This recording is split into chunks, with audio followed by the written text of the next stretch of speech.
Hey guys, yesterday we looked at defensive tackles. Let's go outside and look at defensive ends. One of the core pieces of Mike Zimmer's Hellfire defense has always been the edge rushers. So let's look at it and let's see how we could improve this in the draft. So let's look at our defensive ends currently on the roster.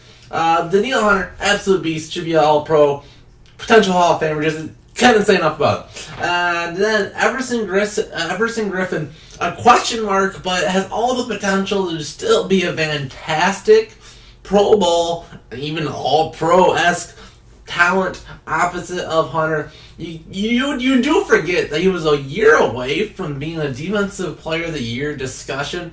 The year we went to the championship game. So despite his little breakdown he had in the middle of the season last year, I still think he has definitely all the potential to do that for at least another year or two. He still took the pay cut, so he is inked in to be on the roster next year.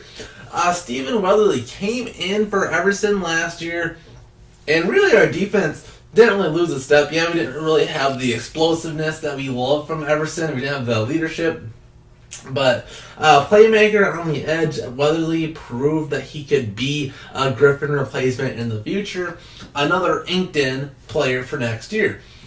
So then we have kind of a competition for who can be the role backup players, and will definitely be on the site for very high talented camp bodies. So Tayshawn Bauer, an okay rotational guy, but he is replaceable.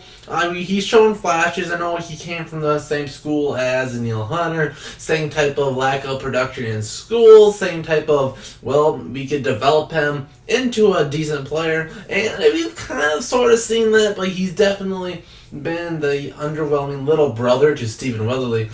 But then we have Ade Aruna, late round pick last year, highly talented, kind of another, can we develop him into a good pass rusher? Didn't see the field at all last year, so it's still a question mark of how much talent he has. Then Afidi Odidabu, decent rotational defense fit and dominated last year in camp, so all three of those guys have that competition to be a cornerback, defensive end 5, or we have all these options. So looking at the roster, we have the two starters with Griffen and Hunter, then Weatherly, who's that fringe starter who could start on almost every other team in the league, and then you have that competition for the backup. So you're looking at this group and you're like, wow. Despite Everson Griffen being that question mark, I still don't think we really need anything here. I think we have lots of talent, and we have depth to boot. So this is a 0 out of 10 need. So the Vikings could just take that same group, maybe bring Tayshawn Bauer in as defensive end 4, maybe keep Ade Aruna on the practice squad for next year, and the Vikings would be just fine. But we'll have to see what they do in the draft. So let's look at 5 potential options. So let's look at it. Number 1, we have Jonathan Ledbetter. He is a day 3 middle of draft. You're like, well, why would we go here? Well, he's kind of a twinner. He is not quite quick enough to be defensive end and not quite big enough to be defensive tackle. So the Vikings could kind of use him in a role where he could kind of play both if we don't have a 3-tech at this point and would kind of sort of want more depth at defensive end. Well, here's a guy that can kind of fill both roles. You'd be more of a probably a long-term backup type of a player, but be a decent player just to save a roster spot for somewhere else. We kind of brought Jalen Holmes to be this last year, and we didn't see much out of him. So this would be a tough pick to really have a guy that could play both roles as a backup, but would be a decent option.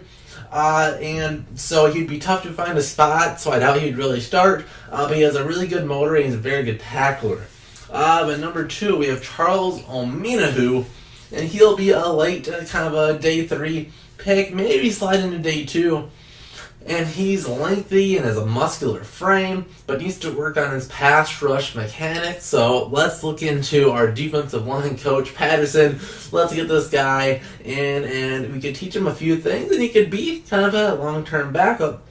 But another option, Austin Bryant. He should go late in day 3, 4th round type of a player, and I like him. His comparison is Stephen Weatherly. So he's got the same lengthy build. He's 6'4", 270 pounds, big motor, but a little raw. I think this would be the most likely option. If you have Stephen Weatherly on the roster, we saw him develop into basically a nobody and into a fringe starter. If we get another guy behind him, that could be the next Stephen Weatherly. And when Everson Griffen retires or whatever in a couple of years, we have Weatherly take his spot, and then we can have Bryant be in the Stephen Weatherly role that he is now. So I think this would be maybe the most optimal player to get as of now. But number 4, we have Ben Bangaboo, a day 3 option. And he's a kind of a one-trick pony at the moment. He's got a really good inside move, but he definitely does it way too often. And if you know how defensive end works, your number 1 priority is to not go inside. You're supposed to be guarding the edge. So if that's your only move and you go to it very often, that is a big red flag that you definitely have to work on.